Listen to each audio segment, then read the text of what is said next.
ഇത് ഒരു സിൽക്കി കോട്ട സാരിയാണ്. 1895 ഈ സാരി വന്നിരിക്കുന്നത്.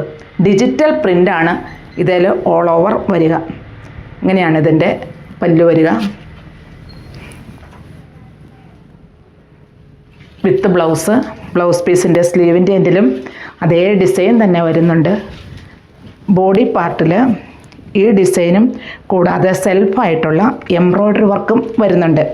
പിന്നെ പ്ലീറ്റ്സിൻ്റെ ഭാഗമാകുമ്പോൾ ഹാഫായിട്ട് തന്നെ എംബ്രോയ്ഡറി വർക്കും അതുപോലെ ആ പ്രിൻറ്റും കംപ്ലീറ്റ് ആയിട്ടും വരുന്നുണ്ട്. Side scallop work. ഇങ്ങനെയാണ് ലോവർ പോർഷനിൽ ഫുള്ളായിട്ടും വരുന്നത്. പിന്നെ ഇനി ഇതിൻ്റെ ഡിഫറെൻറ്റ് ഫ്ലവേഴ്സിലുള്ള മാറ്റം മാത്രമേ ഉള്ളൂ കേട്ടോ. അതുകൊണ്ട് ഇത് ഞാൻ വിടർത്തുന്നില്ല.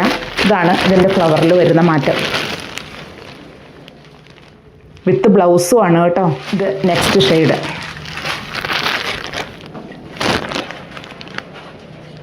ഫ്ലവറിൽ മാത്രം കേട്ടോ മാറ്റമുള്ളൂ, വേറെ ഒന്നുമില്ല. മെറ്റീരിയലിലോ ഡിസൈനിലോ മാറ്റമില്ല. ഇതാണൊരു സഫയർ ഗ്രീൻ ഷെയ്ഡിൽ അതിൻ്റെ സ്കാലപ്പ് വർക്ക് വരുന്നു. പിന്നെ ഫ്ലവറിലുള്ള മാറ്റം. ഇതിൻ്റെ ബ്ലൗസ് പീസ് എല്ലാത്തിൻ്റെയും സ്ലീവിൻ്റെ എൻഡിൽ ഈ ഡിസൈൻ തന്നെ വരുന്നുണ്ട്. അതുപോലെ ഒരു കോട്ടൺ മെറ്റീരിയലിലാണ് ബ്ലൗസ് പീസും വരിക. 1895 ഇതിൻ്റെ റേറ്റ് വരിക.